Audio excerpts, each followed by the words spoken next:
এরপর সাধারণ শিক্ষার্থীরা সংঘর্ষে জড়িয়ে পড়ে আইনশৃঙ্খলা রক্ষাকারী বাহিনীর সঙ্গে। সারা দেশের মানুষ যখন উদ্বেগ উৎকণ্ঠায়, তখন প্রধানমন্ত্রী শেখ হাসিনা জাতির উদ্দেশ্যে ভাষণ দিয়েছেন। কোটা সংস্কারকে কেন্দ্র করে গত কয়েকদিনে যত সংঘর্ষ হয়েছে সবগুলোর বিচার বিভাগীয় তদন্ত হবে বলে আশ্বস্ত করে শিক্ষার্থীদেরকে ঘরে ফিরে যাওয়ার অনুরোধ করেছেন প্রধানমন্ত্রী।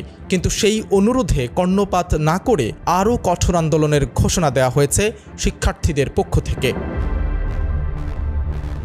শান্তিপূর্ণ আন্দোলনে ছাত্রলীগের হামলা, সাধারণ শিক্ষার্থীদের হত্যার ঘটনায় শিক্ষার্থীদের বিক্ষোভে ঢাবি প্রশাসনের নির্দেশে পুলিশের নির্বিচারে হামলার প্রতিবাদে বৃহস্পতিবার সারা দেশে কমপ্লিট শাটডাউন কর্মসূচি ঘোষণা করেছে বৈষম্য বিরোধী ছাত্র আন্দোলনের নেতারা।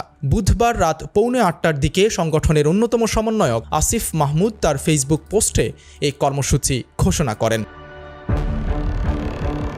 কর্মসূচি অনুযায়ী বৃহস্পতিবার হাসপাতাল ও জরুরি সেবা প্রতিষ্ঠান ছাড়া সব বন্ধ ঘোষণা করা হয়। এছাড়া রাস্তায় অ্যাম্বুলেন্স ছাড়া কোনো প্রকার যানবাহন চলবে না বলেও জানানো হয়েছে। বিবৃতিতে বলা হয়, শিক্ষার্থীদের শান্তিপূর্ণ আন্দোলনের ওপর পুলিশ, বিজিবি, র্যাব, সোয়াটের ন্যাক্কারজনক হামলা, খুনের প্রতিবাদ, খুনিদের বিচার, সন্ত্রাসমুক্ত ক্যাম্পাস নিশ্চিত করতে এক দফা দাবিতে বৃহস্পতিবার সারা দেশে কমপ্লিট শাটডাউন ঘোষণা করছি।